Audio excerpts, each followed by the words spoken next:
I'm Kerr Adams from the James Hutton Institute, and I'm going to kick off with a little bit of background in terms of the changes that we've had in our climate in recent times, then also projections for climate change and the impacts that might have on agricultural sector, but mainly grazing systems. Before I get into that, I thought I'd give a little brief introduction about the James Hutton Institute, which is where I work as a research scientist. So we're an independent research organisation. We have two offices, one in Aberdeen and one in Dundee. And our mission is to find innovative solutions to the nature and climate crises on the sustainability and the resilience of crop, land, and natural resources so that we can support thriving communities both now and in the future. A little bit about me. I have background in agricultural economics and also catchment science, but my main interest is really understanding how water scarcity impacts the agricultural sector, both now and in the future, understanding the risk and the resilience and identifying adaptation options to help sustain the sector. So what will I cover today? I'll give a kind of general overview of water use in Scotland before moving on to those historical climate trends, and then I'll look at least one of the future projections for the climate and how that impacts the different agricultural sectors. Got a focus on southwest Scotland in the later part of the presentation. But if you're not based in southwest Scotland, feel free to reach out and I can, give you some similar information for the region in which you're part of. My contact details will be at the end of the presentation, but I'm sure Brady or someone from the Farm Advisory Service will be happy to share that. I actually like to start this type of presentation. We're talking about climate projections to upfront with the limitations or things to consider with the information that I present. And the first of those is that very much model projections looking into the future, not predictions. And I say projections because there's a lot of uncertainty and complexity in the future climate projections. So there's no one single right answer. I can't tell the future, but this is just to give a guide of what a potential future might look like. And yeah, I'll explain where some of the uncertainty comes from in the modelling, but also the complexity when I start to share some of the outputs that we've got from the modelling. And then also while we're going through the talks today, it's really good to think about what your experiences are with water scarcity, and yeah, how it impacts you, but also how research can help you address address those kind of impacts that you have. And as I've mentioned, happy to engage in either the Q&A or afterwards as well on that. So we'll get into it with a little bit of a background. This is mainly on kind of land cover use in Scotland. A lot of you might be aware of that, but it was just to highlight for example, for improved grassland, very much that southwest focus in the green here on the left-hand side, but up in the northeast parts of Scotland as well. And there'll be variability across the country. This is just highlighting those hot spots. When it comes to arable, there's more of a west kind of spatial or mostly arable on the west side, but maybe not so clear here. There are little dots on the west down into the southwest as well. And of course, there'll be mixed farming and things like that as well on the west, but that would just highlight the kind of spatial or the differences across the country, the different land cover. Then in terms of water use in Scotland, you can see kind of a similar trend here. This is agricultural abstractions for irrigation or distilleries. And you can see again on the east coast here is the kind of greatest distribution of those. And the purple here, this is for distilleries. But again, down the southwest, those areas that I highlighted before, there is some water abstraction for different systems or irrigated crops and these types of things. And then in terms of where our water comes from, in the orange, this is surface water abstractions, and then the kind of purple water that comes from groundwater. So you can see most of that water coming from surface water, and you can see that for down in the southwest as well. So in terms of Scotland's climate, this figure here shows the changes in rainfall from the baseline period of 1960 to 1989 to the kind of what we call the current period of 1990 to 2019. And this is the percentage change in rainfall across each month. So you can generally see comparison with the later time periods, generally wetter in January and February. Certainly in February, there's been a greater increase. So the darker blue highlighting there an increase in change in rainfall, with red showing less rainfall. And you can see, like for the month of September there, getting generally drier in terms of rainfall. And there's kind of differences, particularly between the northwest and southwest. So you can see generally across the west in these months, it's all across the region. But if we start to look at, for example, into May, wetter in the northwest, getting slightly drier in the southwest. But then it seems to flip almost into June where it's drier, maybe slightly wetter down in the southwest. And it's the same for July, and then kind of generally drier into August. It's quite interesting because this shows the kind of complexity when we're trying to explain some of these climate projections, or how they've changed since the across the more recent years. Anyway, a lot of kind of variability across the different regions and also within regions as well, which will come through as my talk progresses. So then that's water coming in, and then we look at evapotranspiration. Generally is the water that's coming out, evaporated from changes in temperature, water losses from that, but also the transpiration from plants through the taking water from roots and evaporating water from the stomata, for example. But you can see a general trend again from the historical period from the 1960s compared to 1990s until now. This change is actually in millimeters.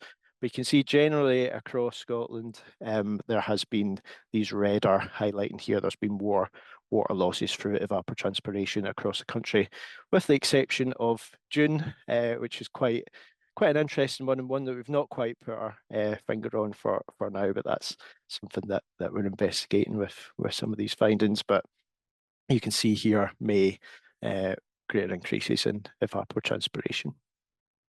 And just generally across the southwest into the across all months.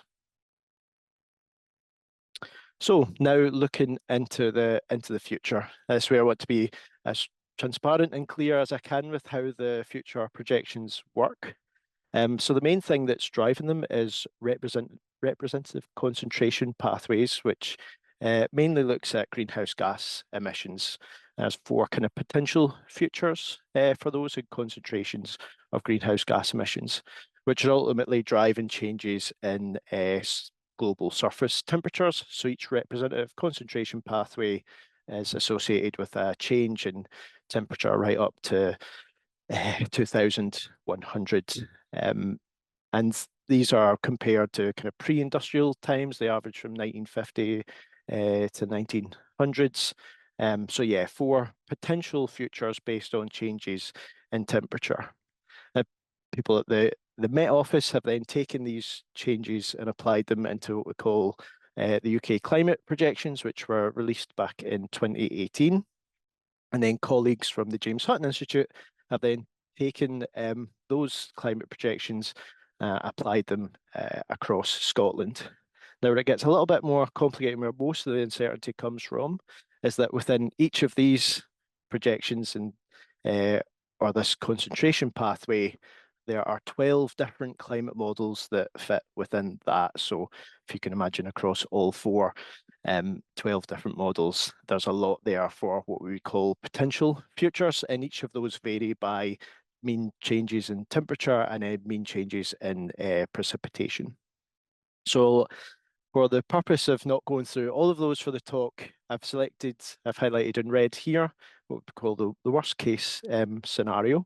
And I'll try my best throughout to present the mean or the average across each of these different potential climate models. So if you're thinking of that as kind of interpreting the results as I go through them, or the outputs as I go through them, this is very much an average of just one climate model as well. But I thought best to be upfront about that to help with the interpretation. But anyway, moving on. So looking generally across Scotland, so the climate change in terms of rainfall here. So in blue highlights an increase, a general increase, an agreement across 7 of those climate models for this, and red highlights a decrease. So you can see, for example, in the months of January, March, May, and June, there's quite a lot of variability there, even into July, November, and December. Along, for example, in January, February, general across the west coast, an increase in rainfall, generally across all of Scotland for February. But again, we have that kind of north to south split on the west coast, so actually decrease in precipitation in the northwest and small pockets and out into the islands. There's a decrease in precipitation there. But as we look into the summer months, into August, September, and then later into autumn, actually with October, you can see there's that decrease in rainfall as well. And again, that north to south split for November and December too. You can see generally across like some May, June, and July in the west coast, there's decreases in rainfall as well. Then for evapotranspiration, generally across Scotland, a similar trend as before, the previous period that we looked at, looking to the future. And I should have said looking to the future to 2050. This is our kind of future period that we're looking into.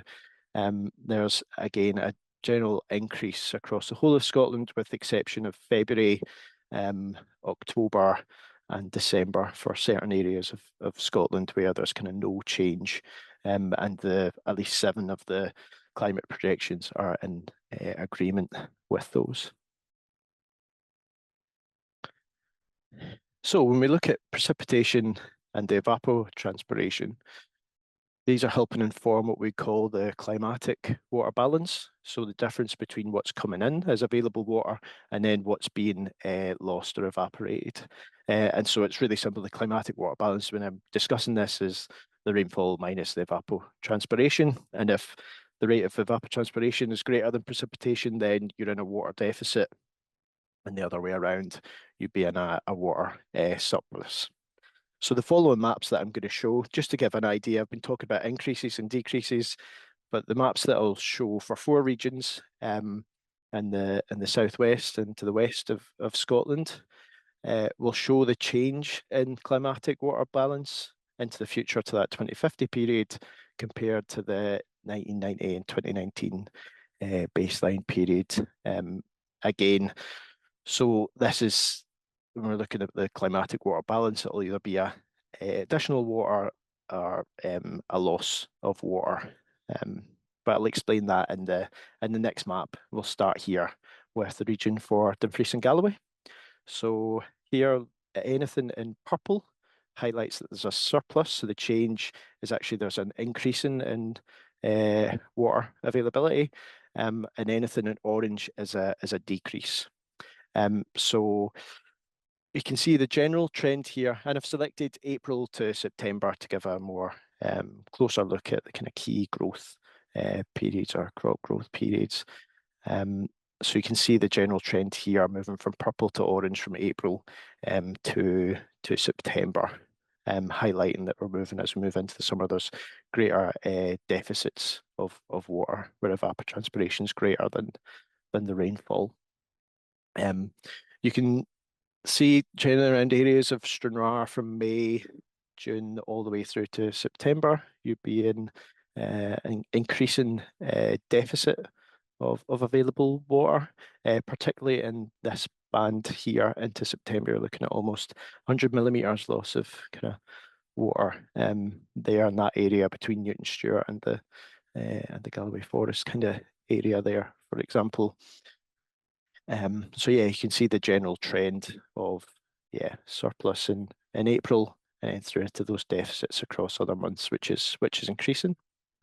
If we move up the coast a little bit to south to South Ayrshire, again we can see that movement from the surplus to the deficit from April to June. The surplus kind of remains in the north, so in and around Ayr here from April kind of right through almost to August, some slight areas in September. But then the area around Turnberry here you can see is an exception to the kind of trend where it's in surplus almost right through to September. Then if we move slightly north into the areas like Culzean here, generally from May through to September, you're in a kind of climatic water deficit or an increasing deficit, which is the same generally for the south down towards kind of Ballantrae area here, and then the highest losses here, kind of inland, kind of west of the Bar area, where you're seeing the largest deficits again up and maybe over 100 millimeter kind of loss of water there. Then again, further up the coast, this time to North Ayrshire, which of course includes the Isle of Arran, which you can see in the east side of the island, quite interestingly, in an increasing deficit right through from April to September. And you can see that darker orange, meaning greater kind of deficit of water. You see similar patterns out towards the kind of Clyde Regional Park as well. And then there's a kind of increasing surplus towards the south area. Maybe I think that's down towards potentially Irvine type area there right up until July. And then finally, I'll go up to Argyll and Bute to give an idea. Again, interestingly, one of our islands here to the south of Mull, and kind of strong climatic water deficit increases right through to September, which is similar for the southern part just south of kind of Campbell town there. And then also towards Loch Lomond to the Bridge of Orchay, north of Loch Lomond there, likes of Ardluey, in deficit and increasing deficit across the months there.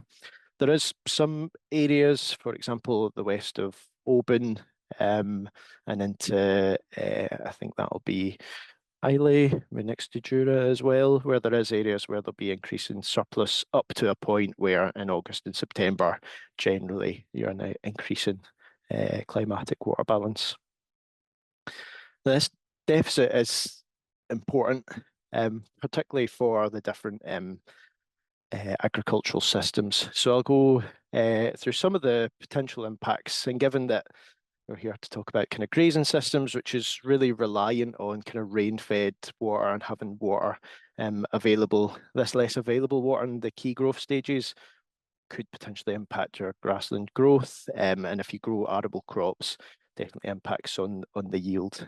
And for grass yields, the reducing grass yields, that can impact like things like stocking rates, but also the potential need to purchase kind of winter forage, which can be a financial impact, but importantly, a potential impact on livestock health as well, as the increase in evapotranspiration typically impacted because of an increase in temperature, which can lead to increased stress. And again, linked to less available water coming from more atmospheric processes can lead to, livestock drinking water sources reduce, drying off of burns, these sorts of things, again, putting the health and hygiene risk.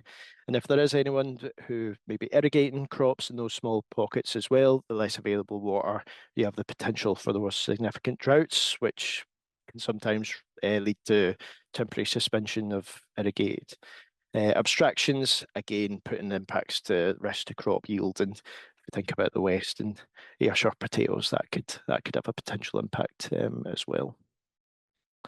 So I'll close up with a summary of what kind of went through there. So as you can see from the maps, there's quite high variability in the climatic changes across the different months, across the different regions, and even within regions.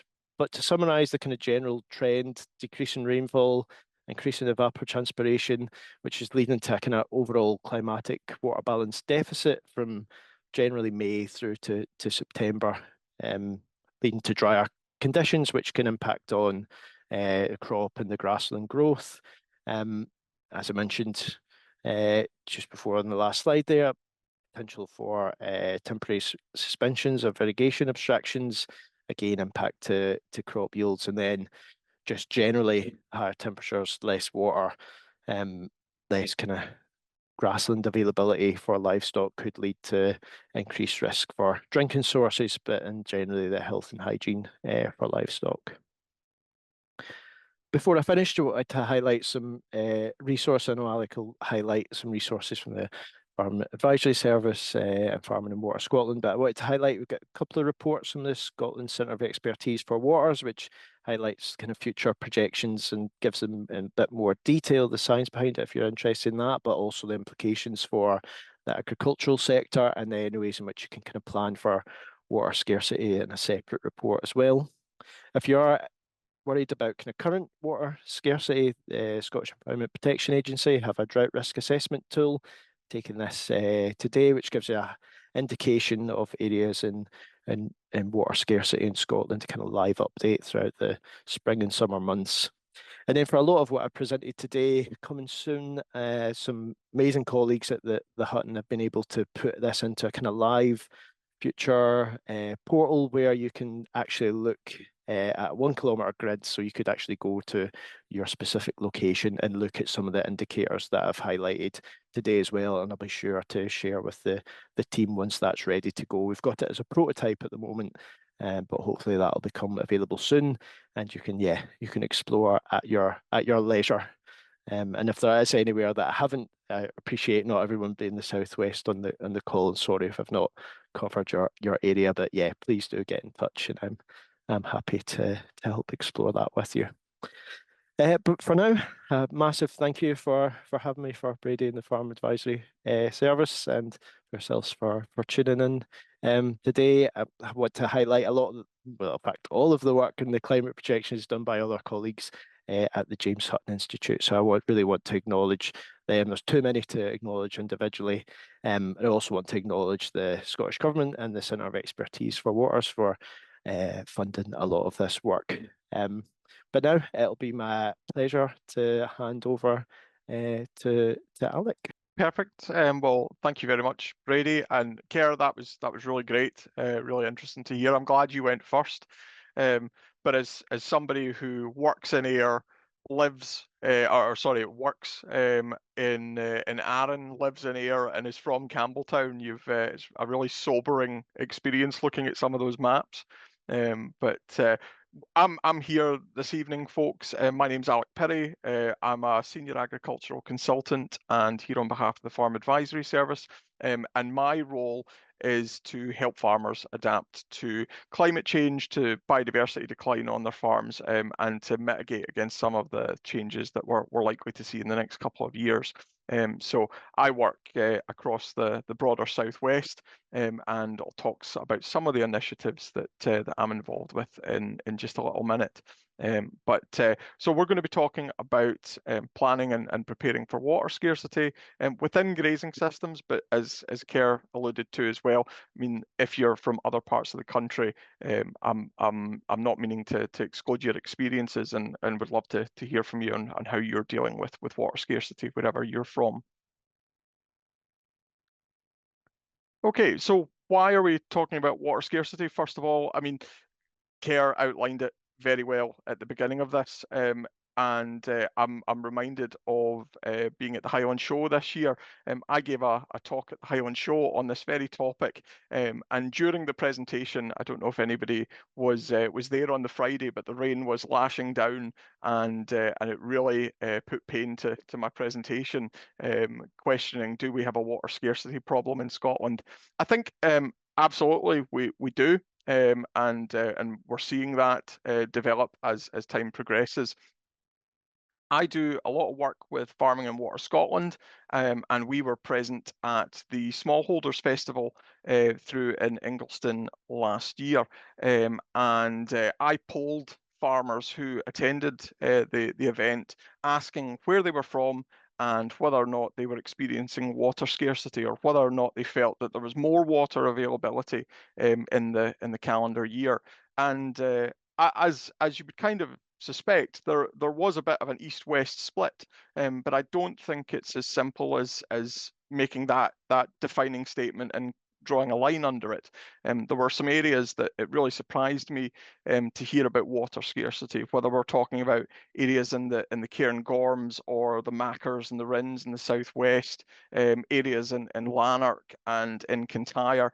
So I think it's fair to say that water scarcity is progressing westward across the country, and we in the west, we have a lot of natural capital assets. We have a lot of scope in our systems, our farming systems, to adapt to that and to mitigate against some of the kind of harshest outcomes of that.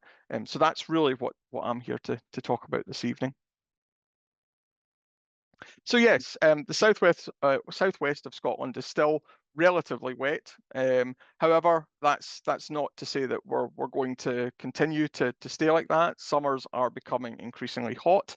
I don't know where you're listening to tonight, this evening, but we are in a terrific spell of weather here in the southwest. There's a lot of silage being cut. There's a lot of hay being cut. There's a lot of good grazing going on, but there's no doubt that rainfall is becoming less and less predictable, and that's going to put increased stress on our farming systems. And that as more rain falls in the winter, and we move into these periods of water scarcity in the summer, we're going to have to think strategically about how it is we store water, manage water, and also make sure that our habitats and our niches across the landscape are as robust and resilient as they can possibly be.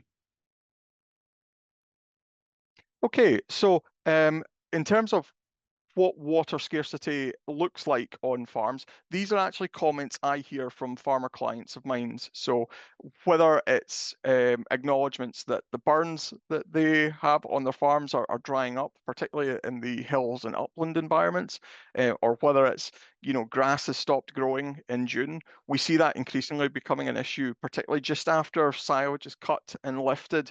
You're looking for that new flush of grass, and in periods of extreme and prolonged heat, you can really struggle to see that come through.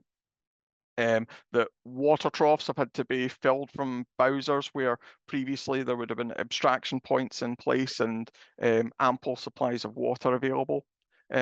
Just for those who may be producing potatoes, the irrigation systems are really struggling, whether we're talking about systems that are operating through in Fife or in the Lothians, or even here in Ayrshire. We're seeing an increased demand for water. It's been really interesting, actually, with the last round of the Future Farming Investment Scheme, to see the level of demand coming through for investments in water and water infrastructure, whether we're talking about boreholes or water troughs or people fencing off water margins, and so that there's been some really great stuff done there. And obviously, Kerr alluded to it earlier, but water abstraction licenses are going to become more and more restrictive, and that is something that we hear from our farmer clients. So, in terms of livestock farms, obviously burns run dry, water troughs empty quicker, livestock congregate around water. That leads to potential breaches in cross compliance. It can cause issues relating to heat stress or increased instances of pests and diseases within our herds and our flocks, poorer grassland utilization. If the grass itself is not being watered effectively by rain or other means, then obviously that's going to put increased stress on our whole grazing platform. And the fields are generally browning earlier, and they just can't get that kind of fresh regrowth that we're looking for here in the southwest. So I'm just going to talk about some of the options that I'm seeing farmers implement here in the southwest. Now, when I'm talking about the southwest, I work across Scotland from Kintyre, Argyll and Bute, all the way through to Kincardine in what is our Stirling area. And we do some really great work with a variety of rivers trusts across Scotland. So shout out to the Forth Rivers Trust or the Argyll Fisheries Trust, or the Ayrshire Rivers Trust. You know, there's some really great groups out there that are doing some really great stuff. But when people talk to me about water management on their farms, one of my first questions is water margin management, and how are you protecting the existing natural capital assets that you already have on farm? There's generally two kinds of conversations you have with regards to water margin management. You either have water margins and they have kind of been excluded from farm practices in their entirety. You know, we can sometimes be guilty of thinking there's a fence here, I don't need to think about the management of what's on the other side. So I want to encourage people to proactively plan for their water margins. Alternatively, you could be in a position where you have no fencing for your water margins, and we are seeing increasing reports of poaching of riverbanks as livestock become more and more desperate to access sources of water. That can lead to increased instances of poaching, bank erosion, contamination of otherwise clean and fresh water sources. So I would absolutely encourage farmers to look at what options are available to make the necessary investments to protect their water sources. I've mentioned there shading water. Obviously, as increasing average global temperatures increase, we're going to see the temperature of watercourses increase, and that's going to put a real strain on the ecology of our waterways. So where possible, we would encourage people to create shade and to regulate temperature in these areas. And that's not just good for the water environment, but it's also good for our grazing livestock, and it reduces the strain and stress on growing plants in our fields as well. So absolutely something worthwhile looking at. And then alternative livestock watering, or sometimes just referred to as water troughs in some form or another.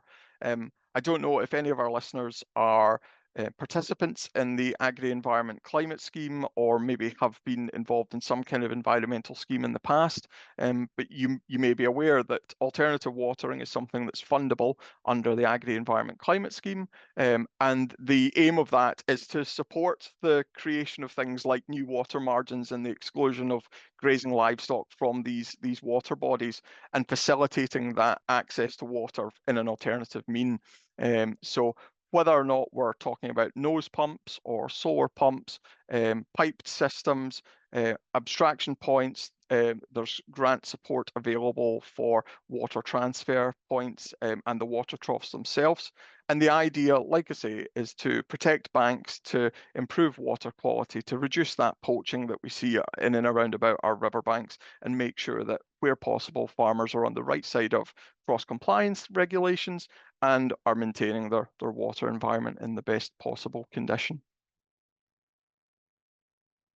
Rainwater harvesting is another one of those options out there that I'm personally a big fan of. I think when we're talking about strategically managing our water assets, whether or not that's part of the natural water environment, like your rivers and your streams, or whether it's the management of water that otherwise falls from the sky and is completely free to us, we have to be in a position where we can make best use of that, particularly if instances of rainfall are going to become more and more scarce and further apart.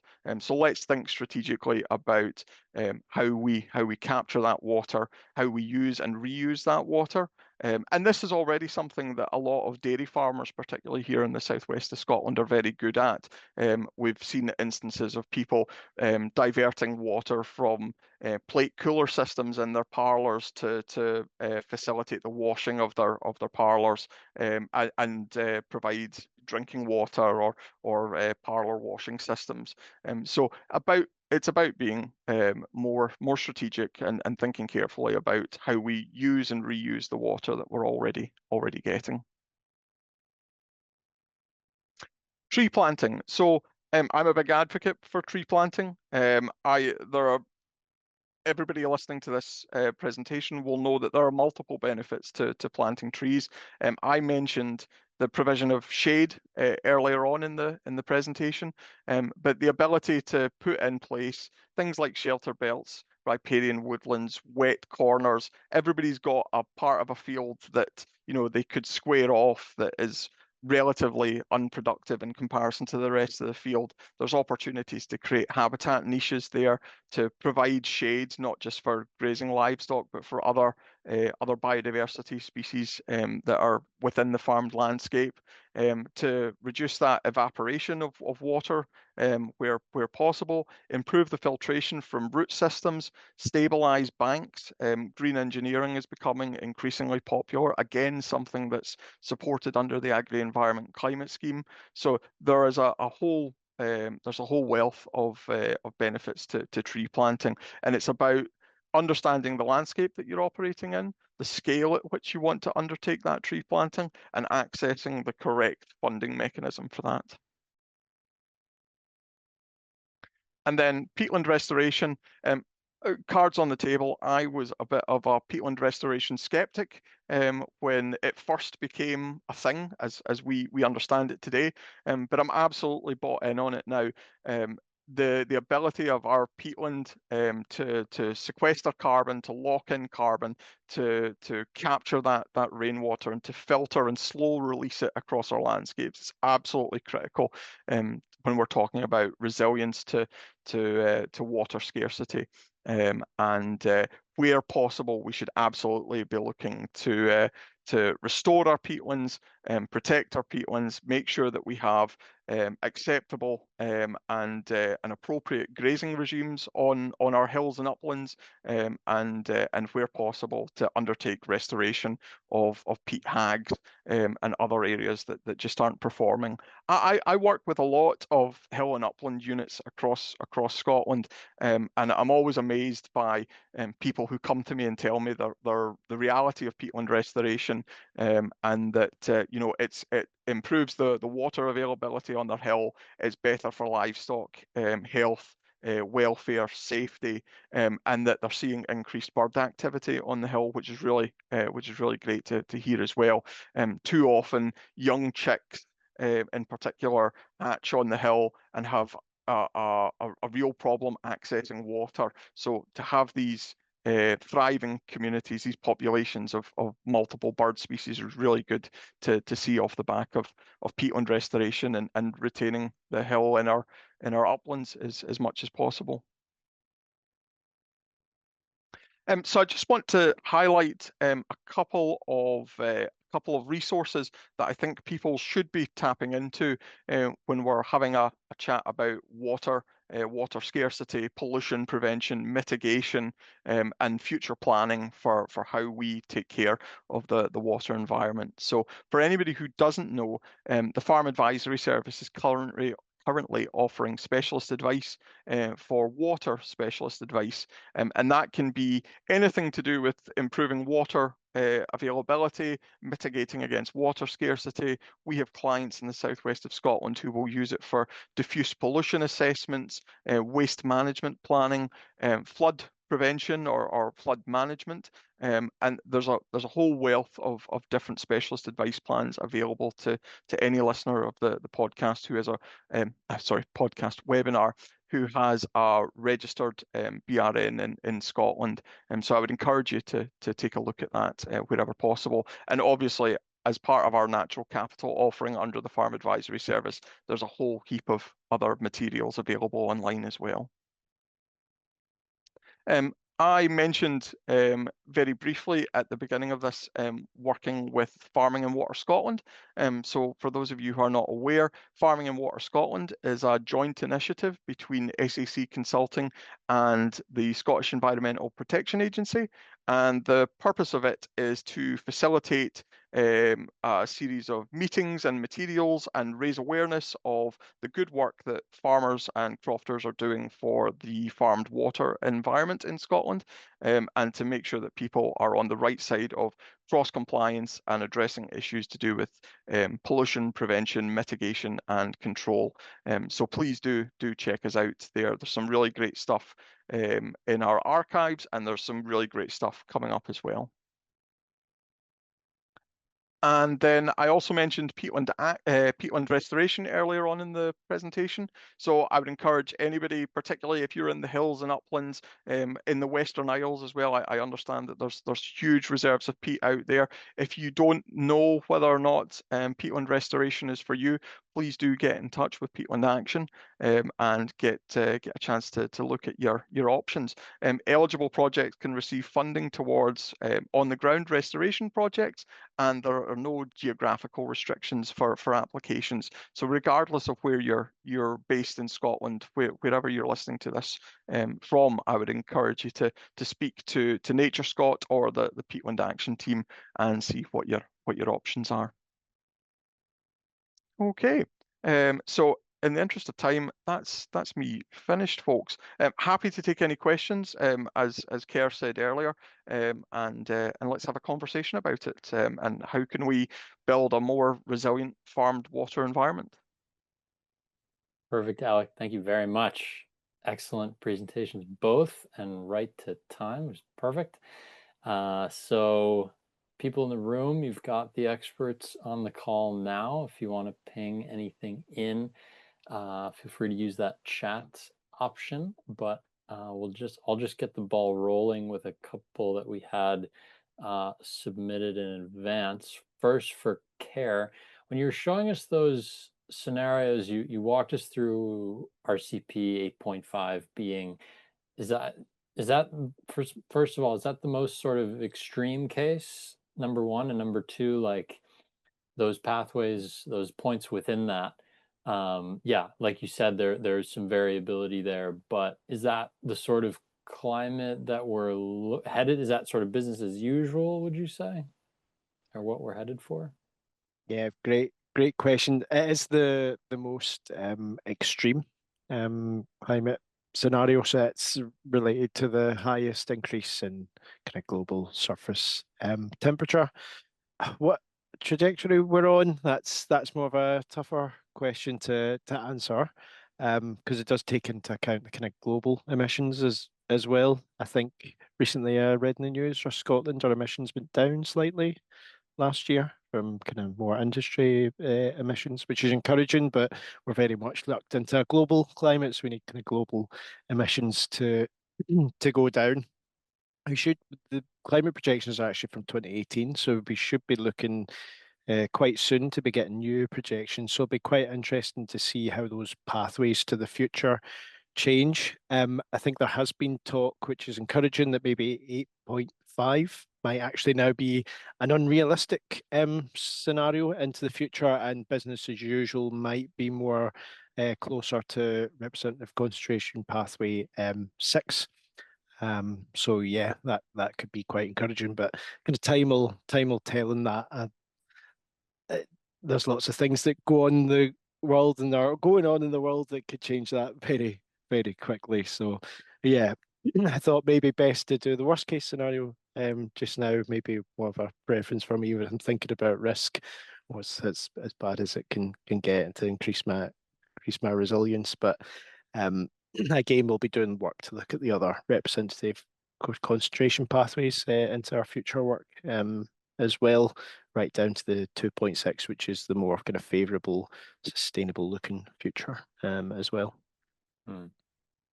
Perfect. Thank you so much. Yeah, makes sense. Yeah, in the global climate, there's only so much we can do. Staying with that theme of sort of impacts that others might have, I was wondering, Alec, some of these things you mentioned are you know, the things you can do on your own farm within your own land holding, which of these, if any, kind of rely or which benefits, like in terms of neighboring land holdings, we hear a lot about kind of the landscape scale in the natural capital space. Which of these can benefit from, like, when should you be reaching out to a neighbor in terms of like either having a water course or potentially some of these other interventions you mentioned? Yeah, absolutely. So, I mean, when we talk about things like rainwater harvesting, that's clearly something that you can do in isolation. You know, having buy-in from your neighbor isn't necessarily something that you absolutely need. But you're right, Brady, to mention like that there is a kind of clear trajectory there. I mean, there's a lot of discussion over the farm cluster approach, and landscape scale collaboration for environmental outcomes. Peatland restoration, I think, is a no-brainer to do in collaboration. Hill and upland units are very good at working with one another already, whether we're talking about things like deer management initiatives or woodland planting schemes or control of invasive and non-native species. So I see that as an obvious kind of foot in the door there for things like peatland restoration. But I mean, I mentioned the agri-environment climate scheme earlier. There's already a mechanism within that encourages farmers to undertake projects that are collaborative and working towards a single goal. Now, that could include action for the water environment, but equally, it might also be another action completely unrelated to it that targets a national priority species or a designated site. You know that there's a range of options that are available to applicants. Excellent. I knew you were the right person to ask that one. Great. Another one for Kerr. This might be more of a SEPA question, so feel free to bat it back at me. But in terms of those abstraction restrictions you mentioned, why is it important? Why are those important, and what do those exist to kind of protect? Like, why is it important to stop abstracting when something like that is put in place? So generally the temporary abstraction, um, yeah, the suspensions, the temporary suspensions for abstraction will be put in place after the kind of 5 day mean flow of a surface water will be below a certain level, which is like how they call it, the Q95, which is, we flip it the other day, it's the 5% of the lowest flow over a given period. When the average of that over 5 days has been lower than that value for 30 consecutive days, then that's the point at which they call it a significant scarcity event. And that's to protect the water and the environment for the ecology, but also for potentially for other users as well. Don't typically get surface water for drinking water, but it might be a factor that goes into that generally for water scarcity. And yeah, you have to wait until that 5 day average goes above that level again until the kind of suspension is lifted. Yeah. Perfect. Thank you so much. And one more for Alec. This might be a bit of a daft laddie question, but what is poaching? I know poaching in terms of like stealing or shooting an animal that doesn't belong to you, but I take it this is a different type of poaching. Yeah, do you know, it's a good question because it is, like I say, it's an issue that we're seeing more and more of, particularly around priority water catchments. So we would really encourage farmers to take action to mitigate against that. But poaching in the context of agriculture and pollution prevention and mitigation, what we're talking about is the the livestock will use their hoofs to cause indentations and damage to the soil structure. And over time, that will kill the vegetation on the top layer, and it opens you up to the release of soil and sediment into the water environment. So, I mean, quite often gateways on farms can become poached, and it's just because of the sheer concentration of livestock that are moving through quite what can be quite a narrow area. And without that top level of vegetation, all that's going to happen is you're going to have rainfall on an area, and it's going to wash away that surface level soil or sediment, and ultimately that could end up in a watercourse. Equally, when that sediment dries out, we can see, and then becomes wet again, we can see increased instances of things like soil erosion. Those soils become vulnerable through a combination of wetting and drying and are more easily moved.